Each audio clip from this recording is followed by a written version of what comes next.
Hey everyone, welcome back to the channel, and guess what we're here to talk about today? Does Airbnb make money? Money, money, money, money, money. So, this is my Airbnb listing. I just kind of printed it off to kind of let you see. It's called The Lighthouse. It's been The Lighthouse since we listed it. I figured all Airbnbs should have a name, and they're doing that now. And the link is down below. You can check out the reviews and stuff. But today, we're talking about money. Money. Did we make money? Do you make money at Airbnb and you're thinking of doing Airbnb? So, one, this is a house, a 4-bedroom house. So everything I'm talking about relates to single-family Airbnbs. If you have an apartment condo Airbnb, you have a townhouse Airbnb, a half duplex Airbnb, well, half duplex would be similar to single family. They're different. Their numbers will be different. You have to understand this.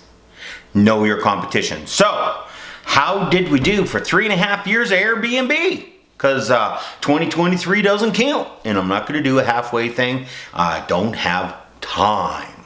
So, as I've said before, the reason I do Airbnb is I had to make a choice. Airbnb or sell. Airbnb or sell. Airbnb or sell. Airbnb or sell. No, I'm not a broken record. I just wanted to say it a lot of times. I didn't get into this because I'm like, oh, I'll buy 20 of these and get them going. I don't have that kind of money. It's hard to do. So, 2019 was the first year that we did Airbnb, and we brought in $17,561. Wow, isn't that great? No!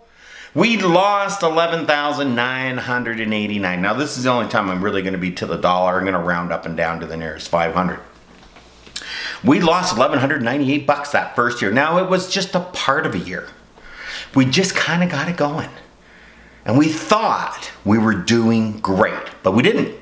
Year number 2, we brought in $26,900. Woohoo! We're taking money to the bank. Nope. We lost $6,900. What?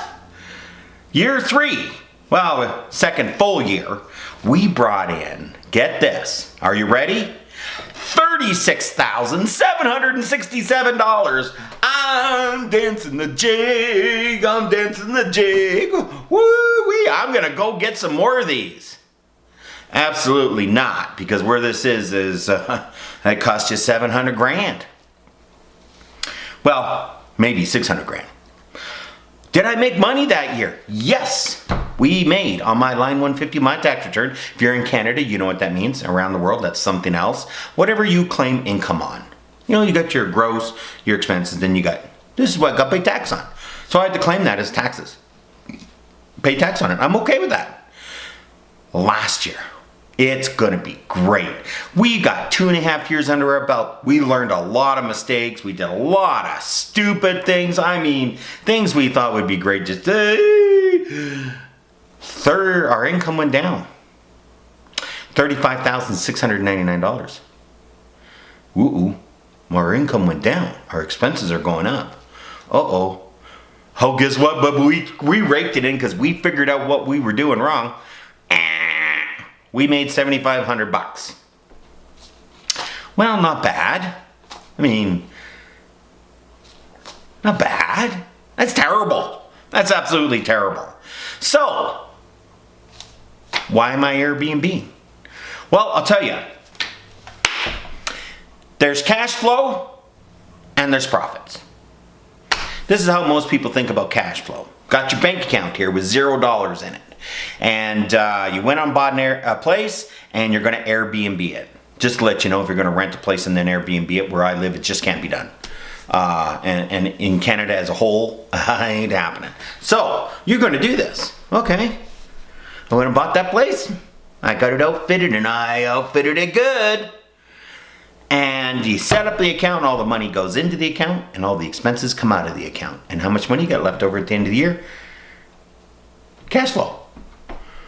If 30 grand went in there and 40 grand went out, you put 10 grand in there. You lost money. No. Your cash flow was negative, but you did not lose money. Mortgage pay down is profit. Some capital expenses, replacement costs like a furnace and stuff like that, sometimes has to be taken over time. You can't claim the whole amount. So you forked out $6,900 for a furnace, but you can only claim $2,000 a year for 4 years. Oh, well that's not good. And there's a whole bunch of other things. So at the end of the day, you go meet with your accountant, and your accountant goes, oh, you made $11,285 last year. I did not. I made $7,570. No, my accountant told me I made $11,285 on $35,699. I'm like, no, you're full of drugs.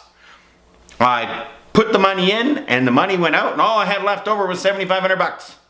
So I did not make $11,285. Oh, yes, you did. And this is the difference between cash flow and profit. And you got to get your brain around that, because if you do it for any length of time, guess what happens?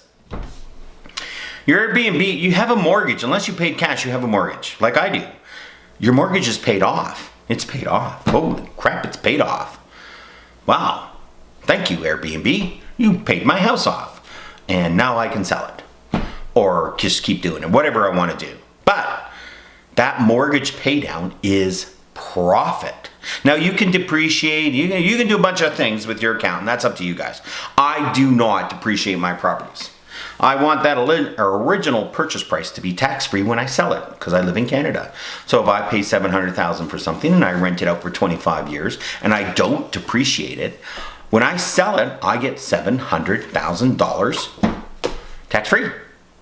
And say I sell it for $2 million. Now I have a $1.3 million capital gain. My personal exemption is $750,000. Thank you, Mr. Trudeau, for upping it from $250,000.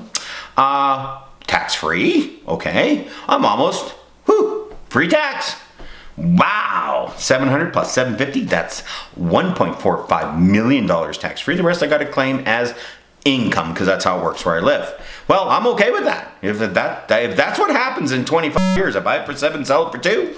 What if I buy it for 7 and sell it for 6? Ooh, that's not good. But that happens. Anyways, so does Airbnb make money? I'm going to tell you right now that 1, it makes money. 2, they don't make money. 3, they kind of make money. And 4, you're going to wish you never did it. And 5, it's the greatest thing in the world. Huh?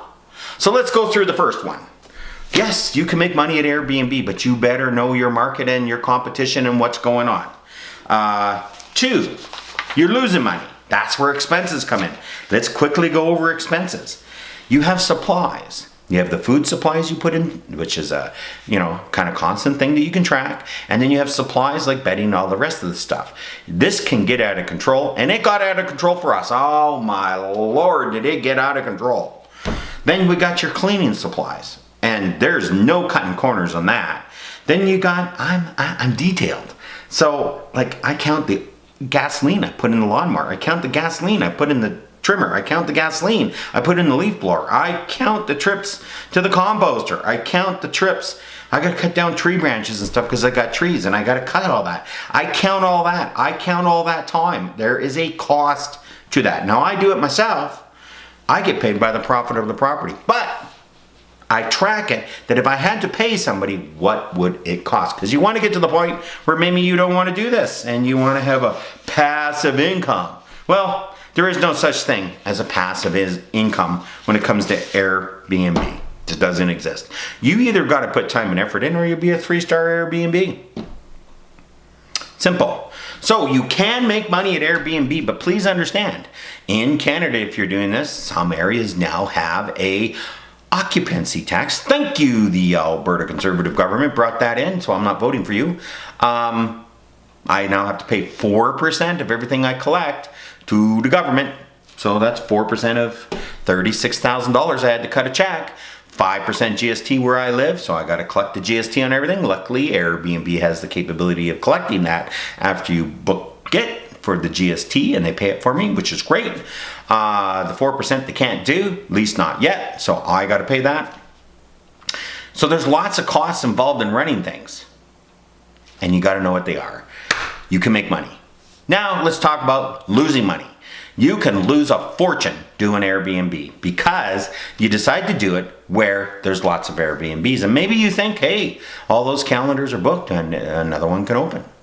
Well, guess what? When there's lots of Airbnbs in the area, competition is there, so what's going to set you apart? So just understand, if you're going to do Airbnb, make sure you have a plan and take the time to figure it out. So thank you for tuning in on this. Did I make money doing my Airbnb? The short answer is yes, I did. Did I make a lot of money doing Airbnb? No, I didn't. Did I cover the entire costs of the property and make a little bit of money, which was my goal? Yes, I did.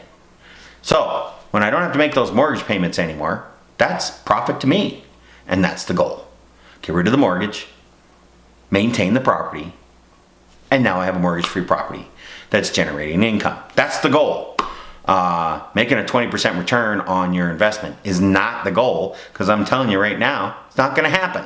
Last little tidbit, please write this down. If you think you're going to do Airbnb and it's a single-family residence or a half duplex or something like that, 20% of your gross income has to go back into the property.